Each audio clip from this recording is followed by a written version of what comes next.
Myriam Akédiou, bonjour. Je suis ravi de t'avoir dans cette émission pour ce premier long métrage, hein, On vous croit, de Charlotte de Villers et de Arnaud Dufeys. Surtout, ce qui est important, madame, c'est vraiment essayer de ne pas montrer que vous hésitez. Soyez bien convaincue, convaincante de tout ce que vous dites. C'est un premier long métrage assez étonnant, mais avant de parler du long métrage, j'aimerais qu'on juste te resitue un petit peu. Tu es une actrice belge qui est aussi présente au théâtre, à la télévision qu'au cinéma. On t'a vu notamment chez les Frères Dardenne, tu as fait une collaboration longue avec eux.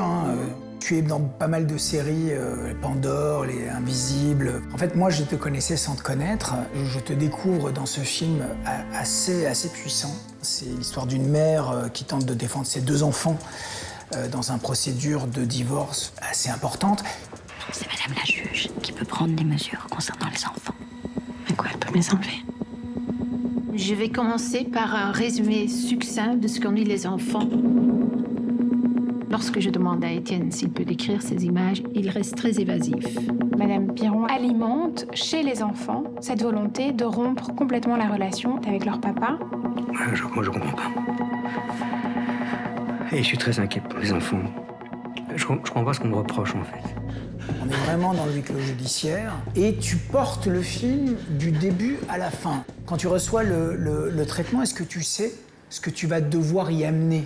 J'ai l'intuition, en tout cas du degré, sans doute, d'intensité, d'investissement, d'implication qu'il va falloir y mettre. On entre dans le film, le niveau est là, quoi. Ce nœud est déjà comme ça serré, tendu. Donc ça, oui, justement, je l'ai senti déjà directement à la lecture. Et c'est excitant, plutôt. Vous faites quoi, là? Ça fait 3 ans que ça dure. 10 fois qu'ils sont tendus. On leur dit qu'ils ne le croiseront pas, il est là. Mais c'est pas une raison pour partir. Vous partez pas, là. Si vous partez maintenant, ça va se retourner contre vous. Puis lui, là, il aura tout gagné. Le film et les réalisateurs ne cherchent jamais à exposer qui a raison, qui a tort. Voilà, c'est pas la question. En fait, c'est que c'est un film qui expose en fait les mécanismes par lesquels la société croit ou ne croit pas une parole. Comment tu te plonges dans ce dispositif-là? Il y a 2 endroits où je suis personnellement touchée. C'est le fait de devoir être en mission de protéger et d'être justement prise en défaut de protection. Bon, j'ai donc écouté les enfants et ils m'ont exprimé très clairement leur volonté de ne plus voir leur père. Et l'autre chose qui me parle, c'est ce dont tu parles, c'est-à-dire ne pas être cru.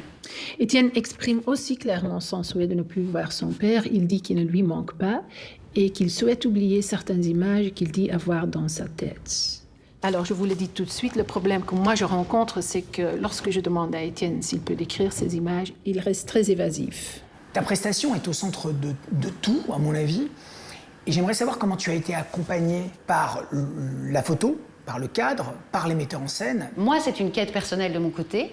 Bien sûr, il faut s'être très bien préparé à être, au moment où la caméra s'allume, en présence d'autres personnes qui sont, et de voir comment tout ça interagit, se confronte. Après, il faut un dispositif qui soit prêt à accueillir ça. Il va falloir justement tout mettre en œuvre pour qu'au moment où la caméra s'allume, ce soit très fort et que ce soit très vrai. Du coup, tout ça a eu un certain impact sur le comportement de mon fils. Il s'est renfermé de plus en plus et son introversion a fait que pas mal de gens dans notre entourage s'inquiètent pour lui et cherchent à savoir ce qui se passe. Le cœur du film, c'est quand même une séance face au juge où tu as les 2 parties, donc toi et ton ex-mari, entourés de vos avocats attitrés. Donc j'aimerais savoir comment s'est passée cette séquence, cette longue séquence de face au juge. Alors moi, c'était très écrit.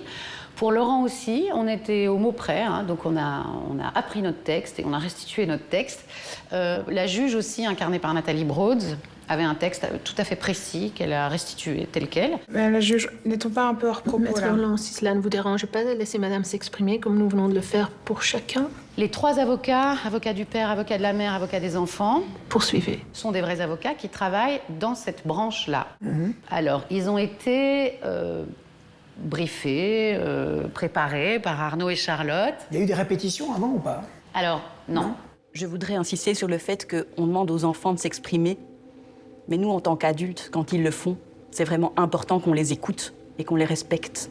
J'ai participé aux essais, donc on a vu plusieurs avocats. Ceux-là ont été choisis, donc ils sont bons acteurs. Ils étaient meilleurs acteurs que d'autres qu'on a vus. Et donc on a travaillé ensemble pendant ces essais. Ils savaient ce qu'ils défendaient, ce qu'ils justement condamnaient, etc. Ils avaient une conduite, un petit chemin, et autour, ils avaient la possibilité de broder et d'improviser. Donc eux ont Est-ce que tu as été porté aussi par leur plaidoirie? Est-ce qu'il y a des choses qui t'ont nourri? La particularité de ce tournage-ci, c'est que j'ai sans doute fait ma plus intense expérience d'écoute, où tout est nourriture. Il y a une forme de disponibilité, d'absorption, d'assimilation de tout ce qui se dit, se voit, se sent. Voilà, donc oui, est-ce que ça t'a nourri? Tout m'a nourri. Je pensais que j'allais être soutenue, en déclarant les faits, j'allais être encadrée, soutenue, protégée, accompagnée par la justice, par mes proches. Mais en fait, j'ai l'impression que la plupart des gens préfèrent penser que ce que mon fils ou moi, mes enfants ou moi, nous disons est faux, que nous mentons, plutôt que de croire en ce que nous avons vécu.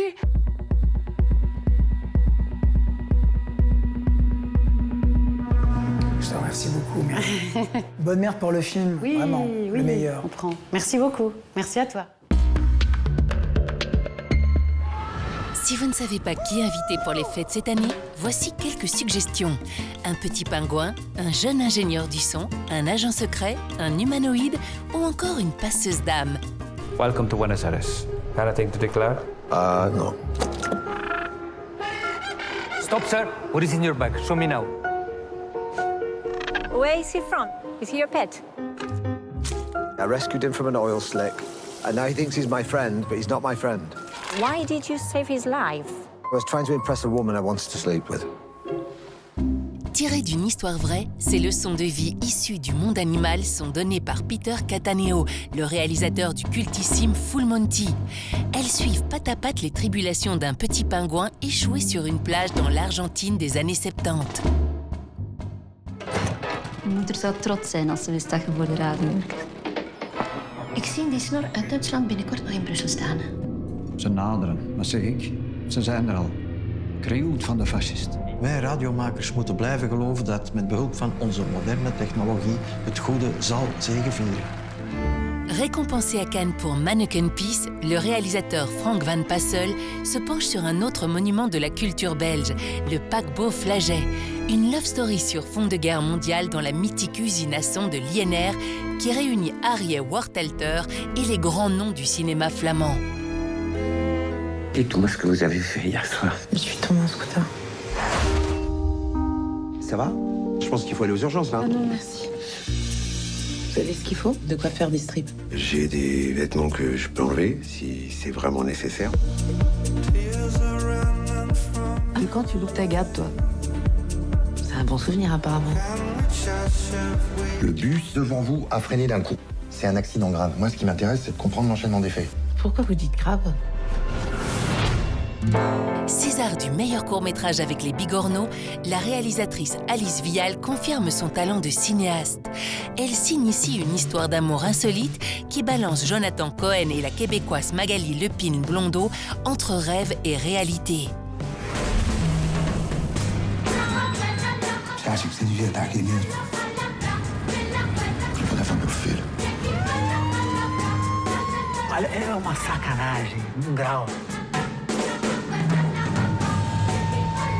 Você tem que estar sexta-feira cedinho lá.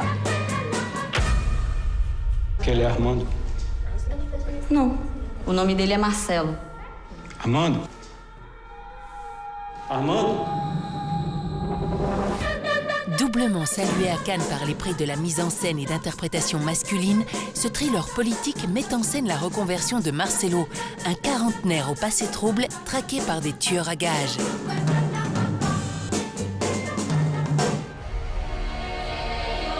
Les Sully sont de retour, et bien que le décès de Neteyam leur ait porté un coup au cœur et au moral, la famille de Jack et Neyerti se relève pour faire face à une nouvelle tribu agressive, les Na'vi, un peuple de cendres mené par l'impitoyable Varang, incarné par la petite fille de Charlie Chaplin, Una.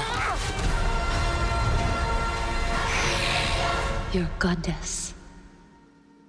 has no dominion here.